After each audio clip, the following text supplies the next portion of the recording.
They thought a $50,000 fence would keep me off my own land. It became my personal toll booth. Picture this. You come home from a long day at a cattle auction and find your driveway blocked by an 8-foot wall of privacy. Not just any driveway. This was the road my grandfather built with his own hands back in 1964. A road that's been in our family for more than 6 decades. A road these new neighbors have been using daily to reach their fancy subdivision. Well, here's the best part. That illegal fence now earns me $500 every single time one of them needs to pass through my property. That's $2,000 a month then. Climbing, the homeowners association president who kicked off this whole mess? She's now dealing with legal trouble and even lost her house too. Foreclosure. What would you do if someone tried to take your land with a fake fence and a clipboard full of demands? Drop a comment below. Tell me where you're watching from.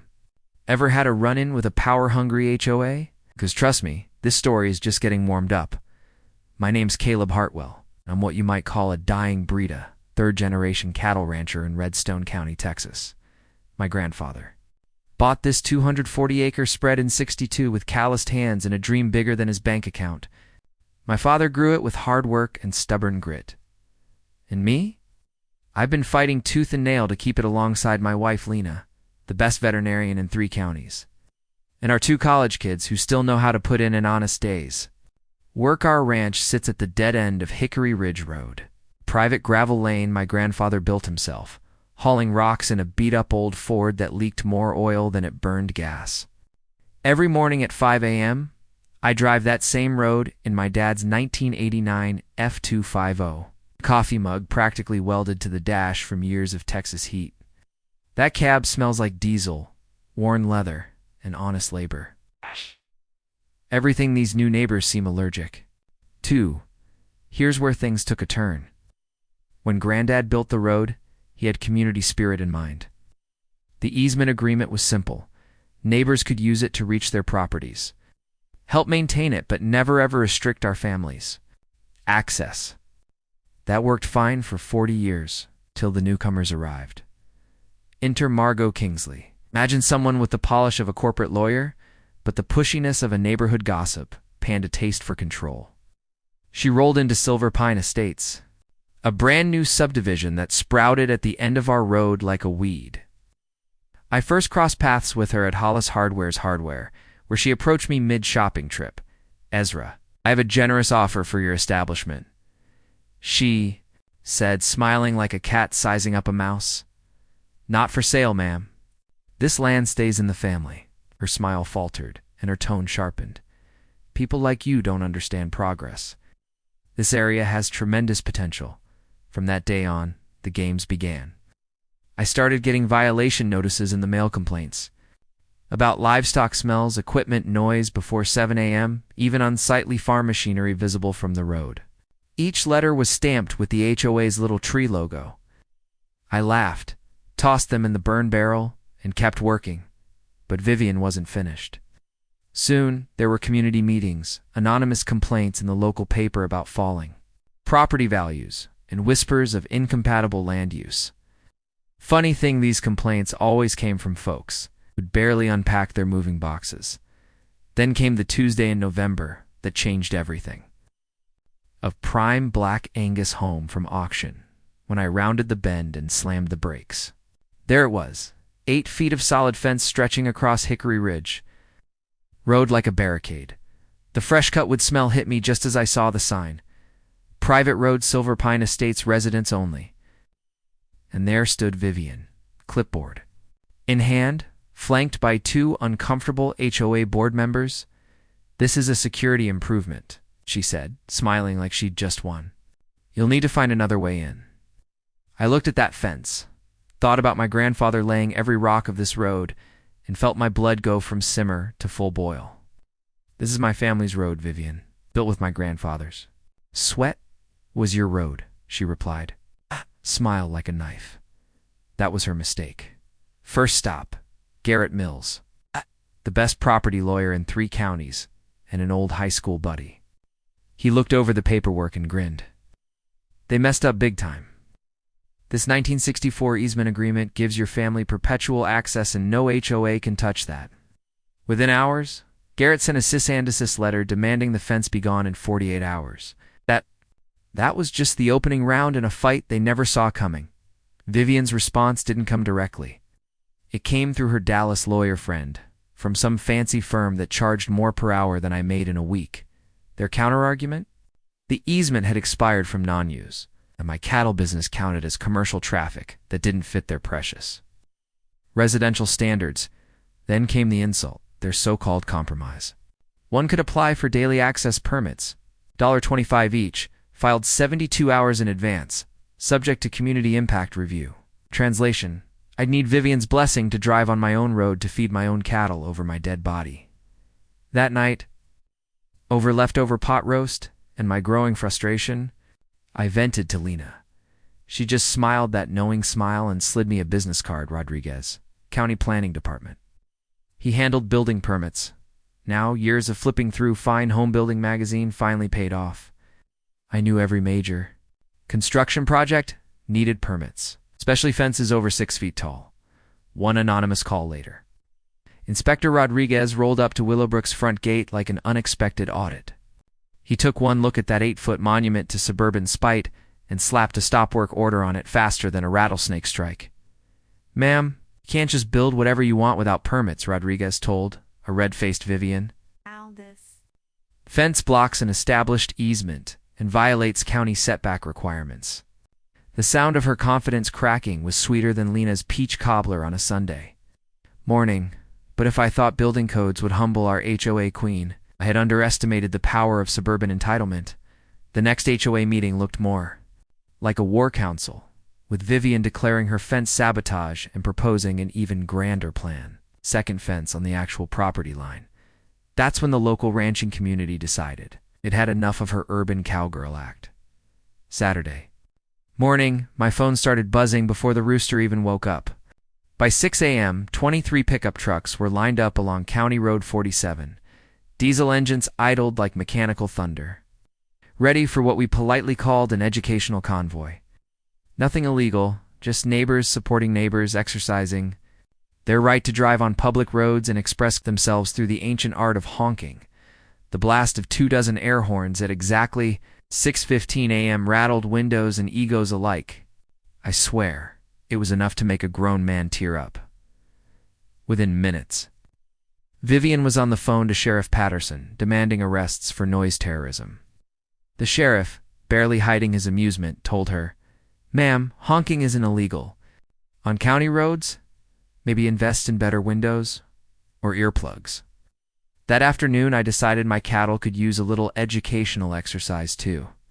40 of my finest longhorns took a leisurely stroll down County Road 47, perfectly legal and perfectly timed with Willowbrook's weekly patio barbecues. The authentic aroma of Texas road dust, fresh manure, and pure freedom drifted into their air-conditioned McMansions like a nature-made reality check. Vivian's pearl-white BMW even earned a fresh coat of honest dirt. Her threats of a lawsuit for emotional distress just made my evening beer taste better. But our suburban Napoleon wasn't done. The HOA voted to hire private security, $8,000 a month, to monitor every ranch truck that used the road. So, I upgraded 2 trail cameras around my fence line. Within a week, I had Oscar-worthy footage of their guards littering, trespassing, and one memorable shot of a guard relieving himself behind my barn. I sent it all to County Commissioner Jackson, my hunting buddy and a stickler for environmental rules. "Ezra," he chuckled that night, "these rent-a-cops are causing more violations than a frat party. Keep the footage coming." Then came the twist. Garrett, my friend and legal pit bull, discovered Vivian had violated Texas open meeting law. Any HOA expense over $5,000 needed 72 hours public notice. Her emergency security meeting had 12 hours notice and no posting. Every fence decision, legally void. We can sue for the whole enchilada, Garrett grinned. That evening, watching cattle graze where they belonged, I realized Vivian thought we were playing chess while I was playing checkers. Turns out, we were both wrong. I was playing poker and she'd just shown her whole hand. The next morning, Coffee in hand, I saw Lena step onto the porch with a stack of papers as thick as a phone book. "We're going to the courthouse," she said. "Time to dig up some dirt." Turns out, my veterinarian wife had a hidden talent.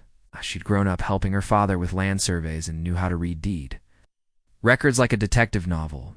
The Redstone County Clerk's office smelled like old paper and lost dreams. The fluorescent hum hanging over shelves of history. Lena dove into those files with surgical precision. 2 hours in, she whispered, "Found something." Her finger traced a faded federal document from 1967. "Your grandfather didn't just build that road with his own money. He used a federal agricultural improvement grant." I vaguely remembered him mentioning government help, but I'd never cared. Turns out that grant came with permanent strings. The road had to remain open for agricultural vehicles forever, Lena recalling her. College studies explained, those federal conditions never expire. Blocking your access violates federal law. They could be forced to repay the entire grant with 40 years of interest. We crunched the numbers, $340,000 today, plus decades of compounding interest.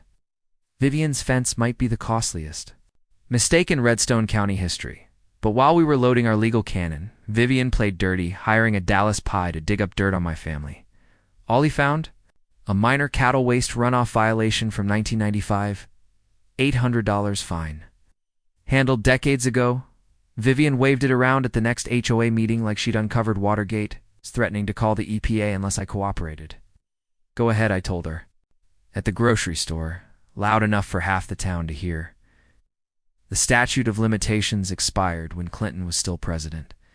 Meanwhile, Lena was quietly building our own network. Through her veterinary contacts, she found an environmental lawyer specializing in agricultural rights. A rancher's daughter who'd been pushed out by suburban sprawl, her research revealed the cherry on top. Vivian's fence violated wetland protection laws. Turns out, Hickory Ridge Road sits on an ancient creek bed, classified as an intermittent waterway under state rules. While I learned about wetland laws, Vivian tried a fresh attack: property taxes. She managed to convince county assessor Gerald Whitman, her longtime golf partner from Brookside, to revaluate my ranch at commercial rates, arguing the road served business purposes. Overnight, my tax bill skyrocketed from $4,200 to $18,500 a year. Whitman claimed my private ranch road should be taxed as commercial property, even though he'd never stepped foot on it. Simply took her word for it. I filed an appeal faster than a greased pig at a county fair. At the hearing, it became clear Whitman had broken basic assessment rules.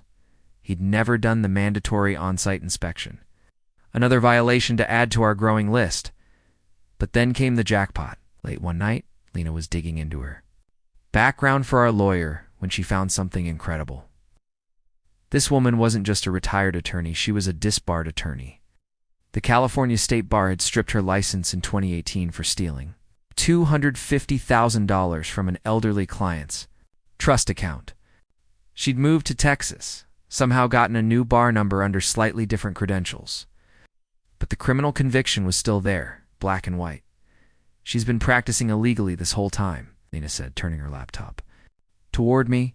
"Texas law requires HOA officers to disclose any criminal convictions." That weekend, we threw what Lena called our ranch defense barbecue. 60 neighbors showed up in the pasture for brisket, cold drinks, and truth-telling. Old-timers shared stories about the original road construction, remembering their fathers working alongside my granddad in the brutal summer heat of 1964. The most emotional moment came when Pete Morrison, 84 years old, shuffled over with a cracked leather photo album. Inside were yellowed newspaper clippings from the road's dedication ceremony. My granddad shaking hands with the county commissioner while smiling neighbors looked on. "Your granddad said this road would serve the community for generations," Pete said, his hands trembling as he turned the fragile pages. It's funny how that same community is trying to lock out the family who built it. The local library's archives turned up even more proof articles describing the federal grant, the community's effort, and my family's contributions. One quote from my granddad made my throat tighten. "This road will connect our neighbors for decades to come."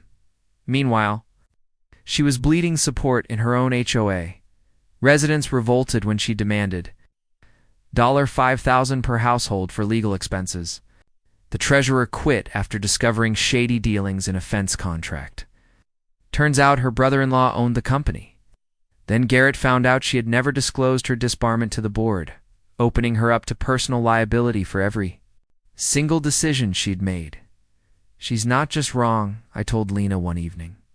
She's been breaking the law since day one. Instead of storming into court, I decided to play the long game. We documented every violation, every delay, every penny this fence fight cost us. My granddad always said, measure twice, cut once. Well, I was going to measure until she drowned in legal fees. When my prize bull tore his shoulder on the rocky detour route, the $2,800 vet bill went straight into the file photographed and time-stamped. When a spoiled hay delivery cost me $1,200 because the truck couldn't reach my barn, that receipt joined the pile. But she wasn't done. She launched a PR campaign so slanted it would have made a spin doctor proud. The Millbrook Times ran an editorial titled Old-Fashioned Agriculture Holding Back Progress. The editor, a newcomer, who'd probably never seen a cow outside of a fast food wrapper, wrote, "Columns claiming ranching didn't belong in a modern community." Lena fought back with a Facebook page called Heritage Ranch Defense. While her opponents complained about early morning noise and unsightly equipment, Lena posted historic photos, sustainability facts, and community history. The debates got so heated that Facebook started flagging posts for community standards violations. Then came the bureaucratic harassment. Suddenly, county offices were buried in complaints about my septic system, my building permits, my livestock licenses. Inspectors showed up weekly, clipboards in hand, only to find everything in perfect order. The petty attacks escalated. My feed. Suppliers got anonymous letters claiming I was behind on payments. Lena's veterinary clients received calls questioning her professionalism.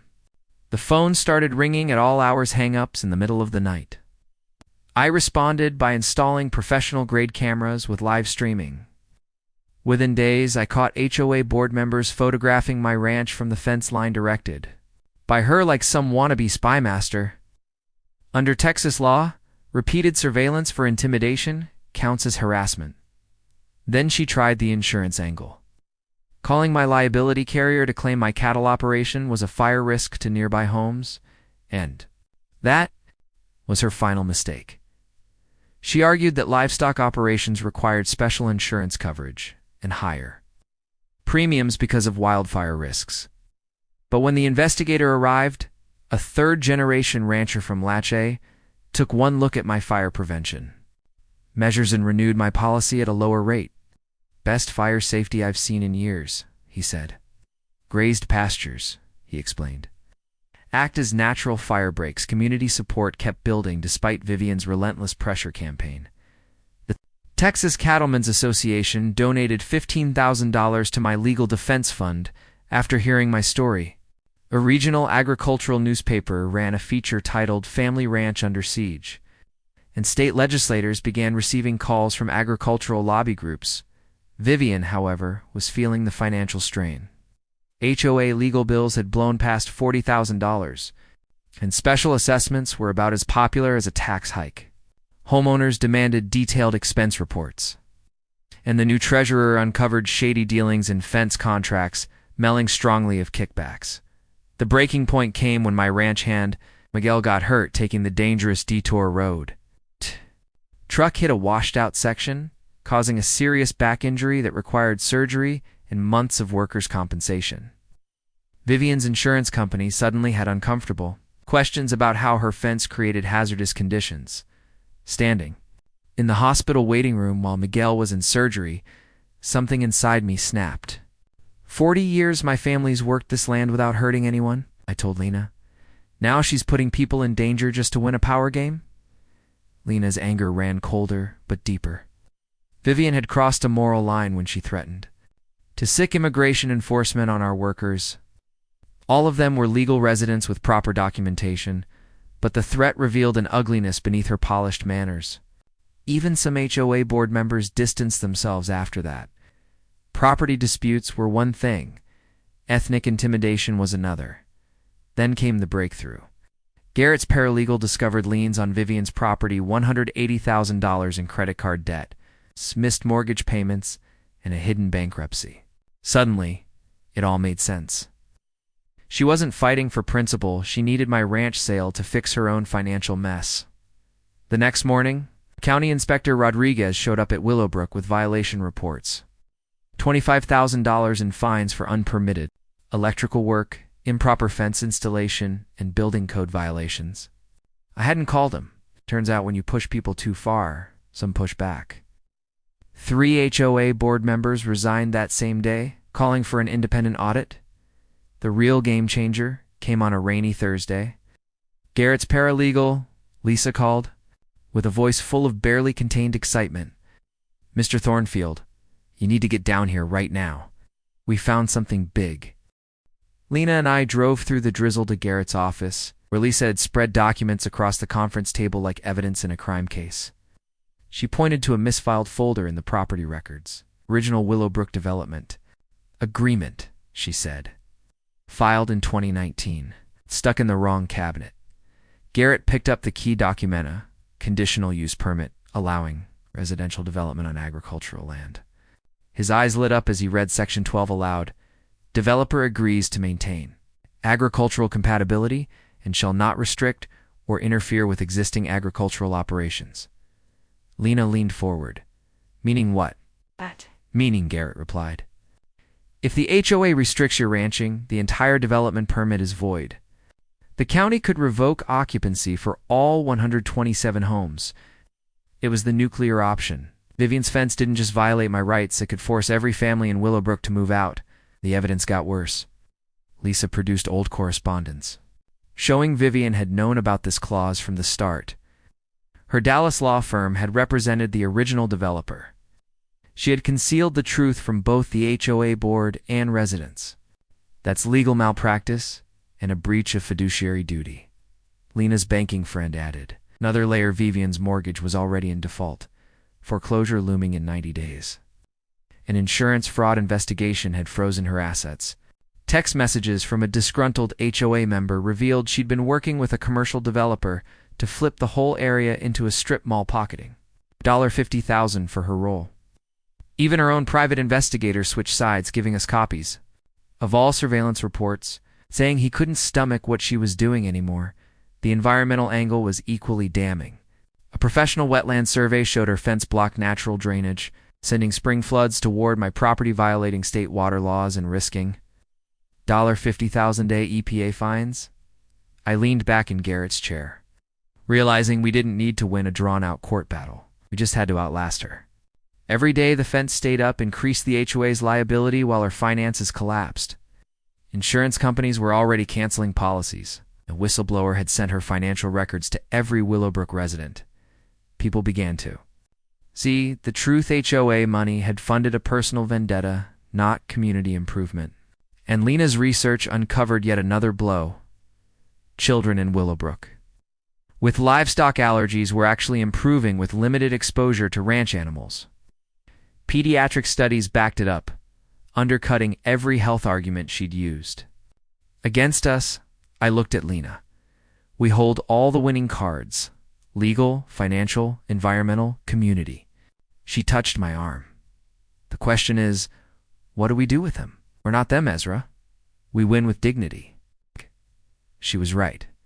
This fight had grown beyond just stopping Vivian. It was about protecting something worth keeping and doing it without losing our integrity. It was time to move from defense to a controlled, honorable offense. That evening, our kitchen table looked more like a command center than a place for dinner. Garrett spread legal files beside Lena's veterinary journals, while Tom Rodriguez from the Cattlemen's Association reviewed county ordinances over my mother's best china. The smell of fresh coffee hung in the air as we mapped out our strategy, multiple pressure points all at once. Garrett sketched it on a yellow legal pad. Prove the ranch's value to the community. Expose the HOA's corruption. Force Vivian's resignation. Still keep peace with the neighborhood. Lena's contact in banking had explained foreclosure mechanics over lunch. I'd learned from my own brush with disaster during the 2008 drought that first mortgage holders get priority on assets.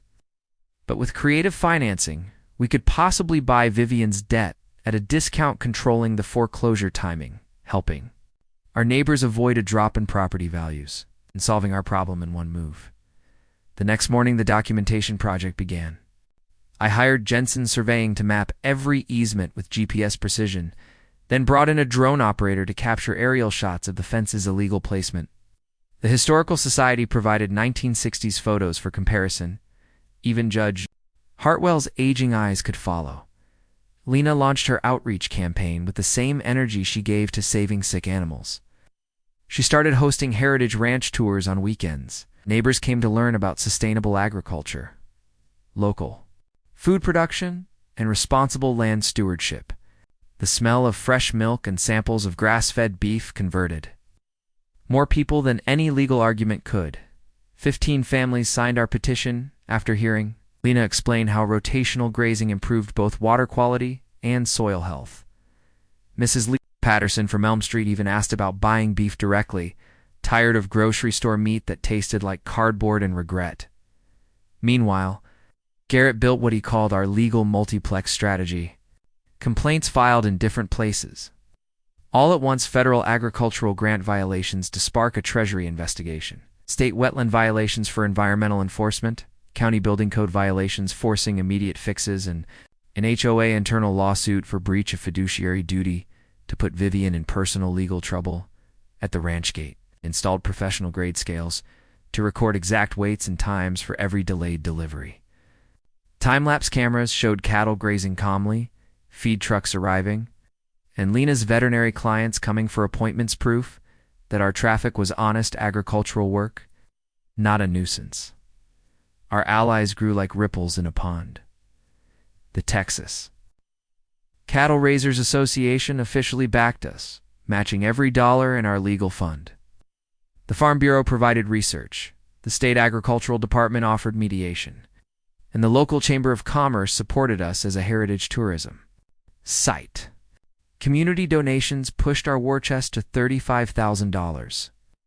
With matching funds and in-kind help from Lena's clients, our crowdfunding page caught national attention from property rights advocates with their own stories of suburban overreach.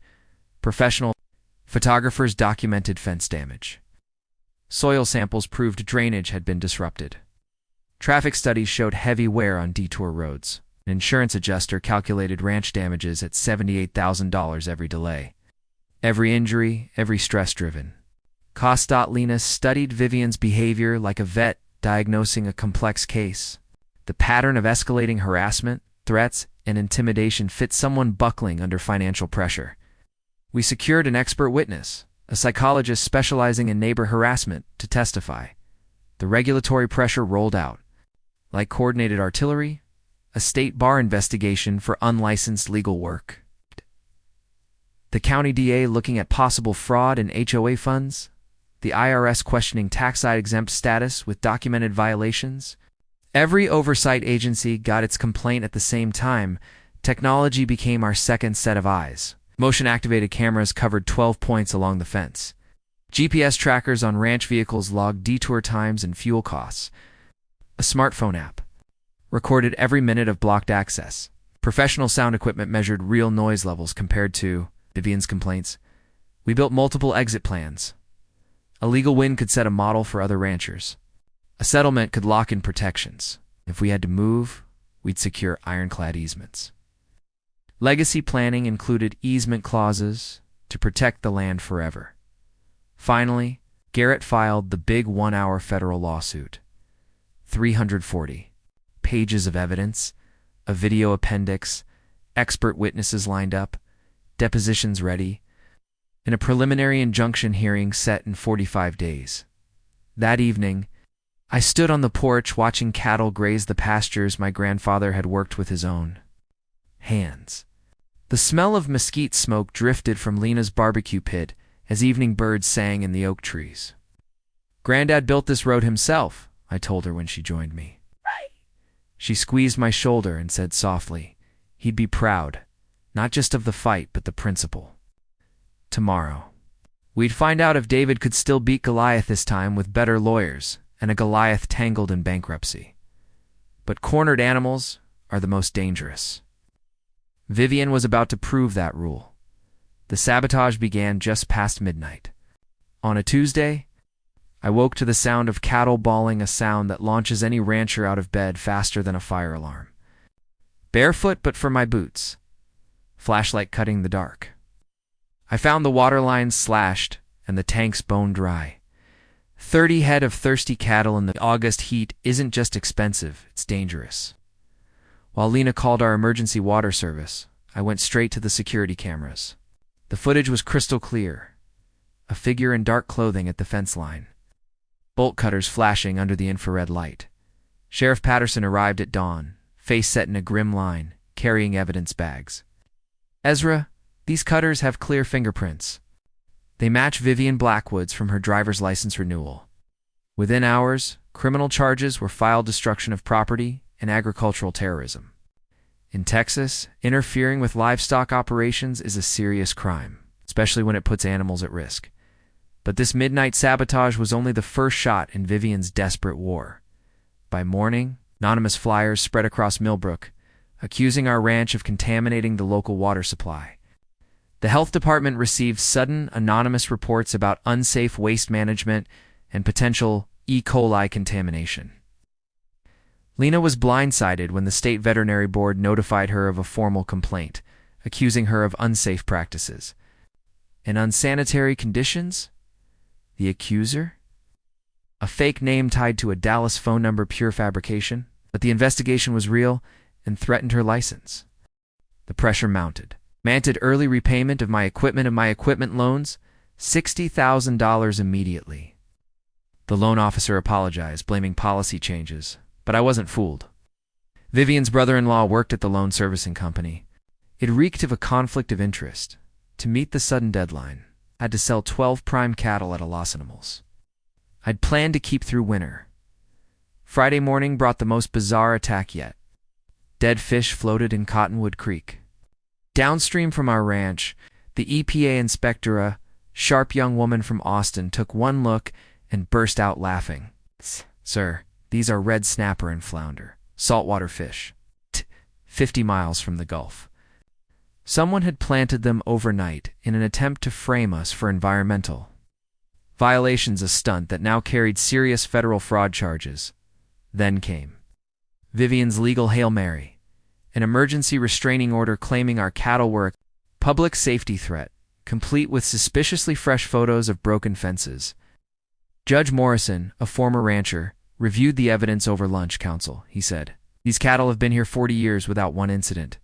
The only danger I see is from frivolous lawsuits." Vivian's insurance fraud scheme unfolded next. Slip handful claims, property damage reports, noise complaints about cattle sounds. The investigator, a former detective, quickly found they all traced back to the same Dallas call center. The supposed medical reports, signed by doctors who had never met the alleged victims. Vivian's personal liability insurance was canceled on the spot. Her intimidation campaign spread to our supporters, threatening letters warning they'd face zoning violations or higher property taxes if they backed us. Some neighbors withdrew. In fear, Vivian wasn't just targeting use. She was trying to scare the entire community into silence. Even County Commissioner Jackson faced heat from Vivian's connections in Dallas, which led to a surprise, hours-long inspection by the fire, marshal, health department, and building code enforcement. They found nothing wrong. Jackson called that night, his voice heavy. "Politics is dirty business, Ezra, but this is just harassment. Document everything." The threats turned personal when anonymous calls started mentioning our kids by name. When threats cross state lines, they become a federal matter, and the FBI opened an interstate investigation. Unmarked pickups began appearing near our property, men with cameras snapping photos. The plates traced to a Dallas security firm, whose owner admitted to surveillance work for concerned citizens. Though even he said Vivian's actions had gone too far. Lena struck back, filing a complaint against Vivian for practicing veterinary medicine without a license after she diagnosed a neighbor's dog and prescribed treatment for stress caused by cattle. Digital forensics tied the fake social media accounts spreading lies about our finances directly to Vivian's home internet. Fraud and cyber harassment charges stacked higher. Her breaking point came with a recorded conversation about setting our fence on fire and blaming us for a ranch fire hazard. Sheriff Patterson moved fast, issuing an arrest warrant for terroristic threats and conspiracy to commit arson. That night, HOA board held an emergency meeting. Vivian was suspended from all duties. Her husband filed for divorce, citing emotional abuse. When desperate people have nothing left to lose, they make fatal mistakes. Vivian had just made hers. At 5:30 a.m. Wednesday, FBI agents swarmed her house. Half of Willowbrook watched from their windows as evidence boxes were loaded into unmarked vans. Vivian stood handcuffed in her designer pajamas, the morning sun glaring off her defiant face. By noon, the footage was everywhere online. Hashtags like hashtag HOA Karen and hashtag Ranch Justice trended nationwide. And for the first time in months, the air around the ranch felt lighter. National news soon caught wind of the story, splashing headlines like Texas Ranch versus HOA tyranny across the country. Agricultural advocacy groups rallied from Montana to Florida, sending donations, letters, and boots on the ground. Vivian's carefully crafted life collapsed faster than a barn in a tornado. Her luxury McMansion went into foreclosure, and the auction drew exactly 0 bidders at the starting price. Turns out, nobody wanted a property tied to federal criminal charges and the hatred of an entire community. The bank repossessed it and listed it at $50,000 below market value. Lena and I briefly considered buying it as a guest house, but decided that level of irony might just finish Vivian off before the justice system did. The criminal case was a prosecutor's dream. A grand jury indicted her on 23 federal counts, including wire fraud, mail fraud, and conspiracy. Money laundering charges were added when investigators uncovered a long trail of scams. Stretching back to her California disbarment, prosecutors were seeking 15 years, labeling her a repeat offender. Meanwhile, the new HOA board hired a crisis management firm and issued a public apology that read like a war crimes confession. They scheduled the fence removal for the following week and offered us a settlement that made my eyes water. $275,000 plus every cent of our legal fees. Healing began with Ranch Appreciation Day, an event organized by the new leadership. Over 200 neighbors came for tours, educational talks, and a good old-fashioned Texas barbecue. Children petted our gentle cattle while their parents learned about sustainable agriculture and heritage preservation. Local restaurant owner Mike Peterson catered with beef raised right on our land. Watching kids' faces light up at the petting zoo made every legal battle worth it. The moment the fence came down, environmental restoration began. Creek specialists repaired damaged drainage patterns, and Texas Parks and Wildlife recognized our ranch as an official conservation partner. Our agricultural residential coexistence program was soon being studied by universities across the state. Our legal victory became a model. Within a month, 3 other lawsuits against HOAs used our exact strategy. Garrett's law firm built a new specialty in property rights. Agricultural conferences started inviting me to speak about our fight. Vivian's plea bargain from county jail revealed the full scope of her corruption. Her cooperation with the FBI exposed a web of HOA fraud across multiple developments. With millions skimmed from community funds, the educational opportunities kept growing. Law students studied our case, and our ranch became a hands-on research site for sustainable development. A published paper, Balancing Agricultural Heritage with Residential Growth, validated everything we'd been saying for years. Insurance settlements poured in, harassment damages, HOA board liability, and punitive damages for bad faith claims handling. Total payouts topped $400,000, setting a nationwide precedent for agricultural harassment coverage. The political ripples reached Austin, where legislators drafted the Agricultural Heritage Protection Act, making harassment of established ranching operations a criminal offense. Similar bills appeared in 12 other states. PBS filmed our restoration story for national television, and interest in agritourism surged. Necessity drove innovation. Our new smart gate system, with automatic emergency vehicle access, became a model license to ranches across the country. It tracked traffic, blocked unauthorized entry, and still allowed genuine visitors. Local investors funded upgrades, demonstration plots, and educational partnerships. Our case protected agricultural easement rights in federal court with the Thornfield Standard, now taught in property law courses nationwide. Vivian's downfall became a warning to every aggressive HOA leader in the country. The cost of harassment now far outweighed the reward. Communities began valuing the heritage we fought to protect. Our ranch became what my granddad always envisioned, a place where research, education, and preservation worked hand in hand. In the end, the victory wasn't just legal. It was cultural, communal, and deeply personal.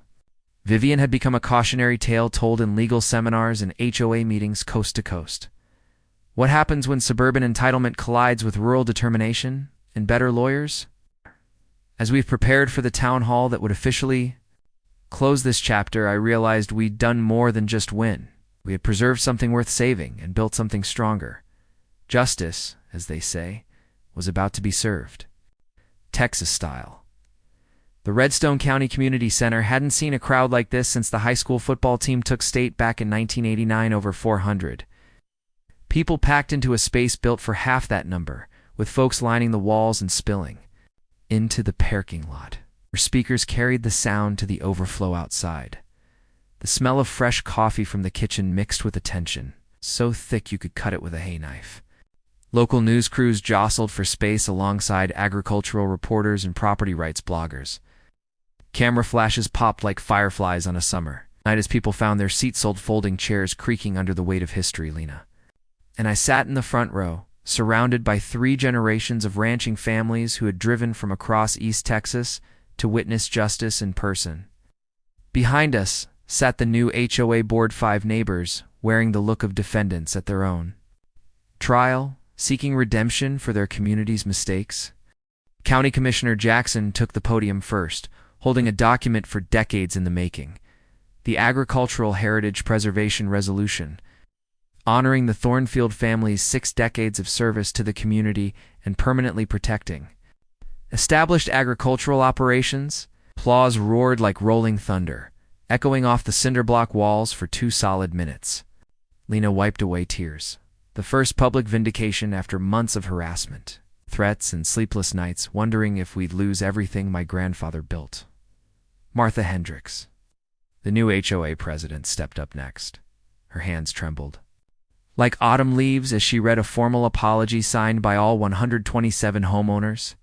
"We allowed fear and prejudice to poison our community," she admitted. "We forgot that diversity includes agricultural heritage and that true progress means cooperation, not conquest." Then came the gasp-worthy moment, the financial restitution announcement. The HOA presented a $275,000 settlement, check on top of $100,000 for legal fees covered by insurance, plus $50,000 in community grants for ranch educational programs. When Martha handed over the documents, the room erupted into cheers, boots stomping, and "hell yeah." Echoing from the cattlemen in the back, County Judge Williams followed with a ceremonial sledgehammer for the fence removal. "Strike a blow for property rights and common sense," he declared. The crowd counted down as I swung hard at a steel fence post they'd brought for the occasion. The metallic clang rang through the hall like a church bell. Justice served, and healing begun. Lena then stepped to the microphone, delivering our victim impact statement. She described months of stress, business losses, and family strain with the precision of a medical report. Our ranch hand Miguel spoke of the injury he suffered after being forced onto a dangerous detour route, his voice carrying the quiet dignity of honest work, unfairly threatened. Neighbors shared their own stories, revealing how fear and misinformation had turned peaceful families against one another.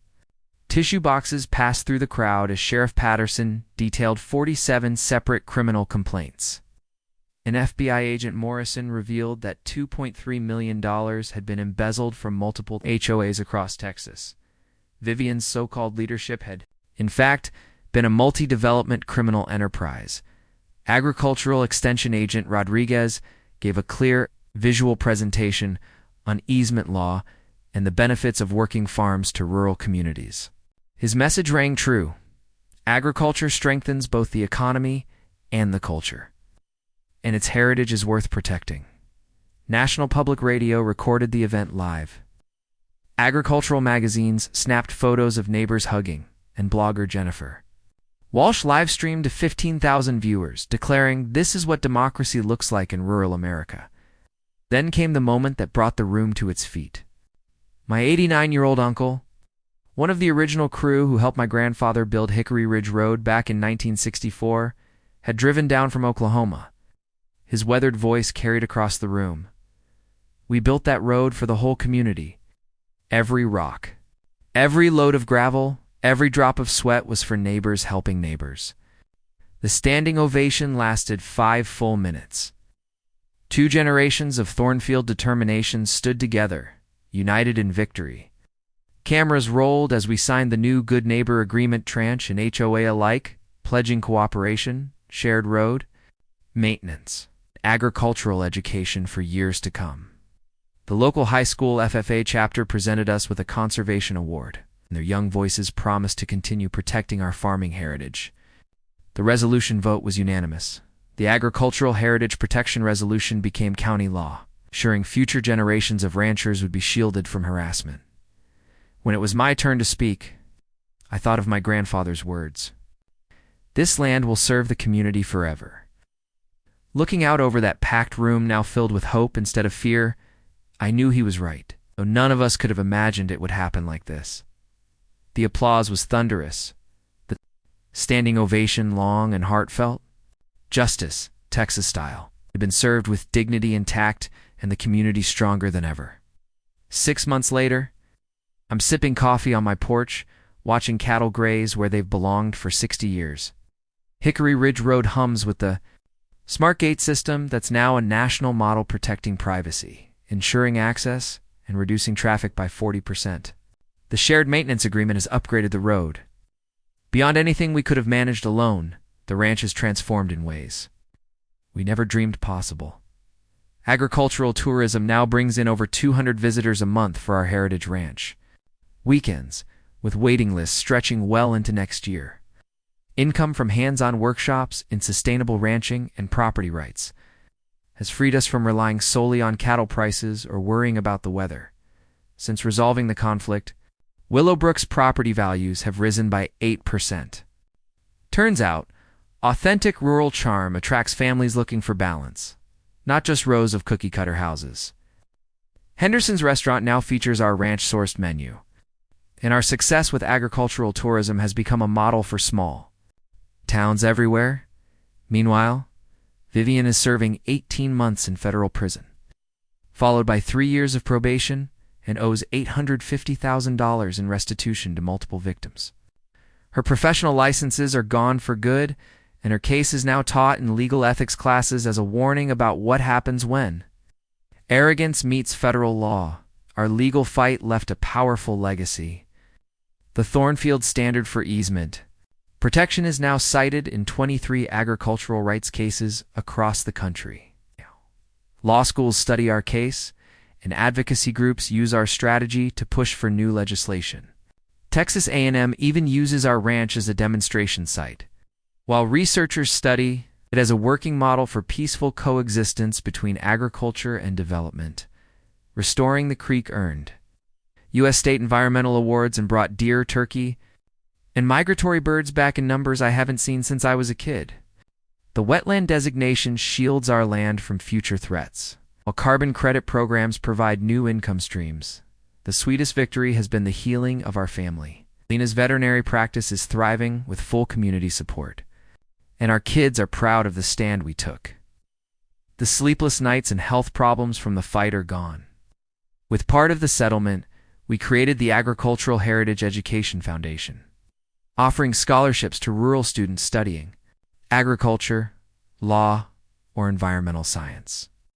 Our first 3 recipients, all local graduates, are proof this legacy will last. Recognition keeps growing. The PBS documentary Small Town. Big Rights won a regional Emmy. Agricultural magazines publish yearly updates on our progress. Property rights groups cite our case in their campaigns, and we're often invited to speak at conferences nationwide. Similar victories in Montana, Oklahoma, and North Carolina have followed our playbook. Farmers across America now feel empowered to push back against HOA overreach. Our annual Heritage Day now draws 5,000 visitors for agricultural demonstrations, property rights workshops, and farm-to-table food. It brings $200,000 into the local economy each year, replacing the bad press with something worth celebrating. Our son plans to return after earning his agricultural engineering degree, and our daughter is studying agricultural law, inspired by our win. We've already planned the ranch's succession, so its legacy stays intact. Out of necessity, we developed smart gate technology for controlled road access, and licensing it to other ranches now funds improvements here while helping communities. Across the nation, these mornings, I watch mist rise over pastures my grandfather built with his own hands. The smell of mesquite from Lena's breakfast drifts through the air as cattle wander toward the water. Evening walks down our own road have brought back simple joys that were once stolen by suburban interference. The lesson is clear: defending your principles protects more than just your land. It protects your way of life. Farms don't just survive in rural America. They help entire communities thrive. Sometimes David really does beat Goliath, especially when David has the truth, the law, and the right team on his side. If you've ever dealt with HOA harassment, share your story in the comments. You're not alone. And make sure to subscribe for more property rights victories and rural life stories, because the best defense, it's a strong offense backed by a solid legal strategy. Next week, farmer turns noise complaint into $50,000 settlement, another classic David versus suburban Goliath tale. The road home winds into the golden Texas evening, open to everyone who belongs here. It's just like Granddad planned.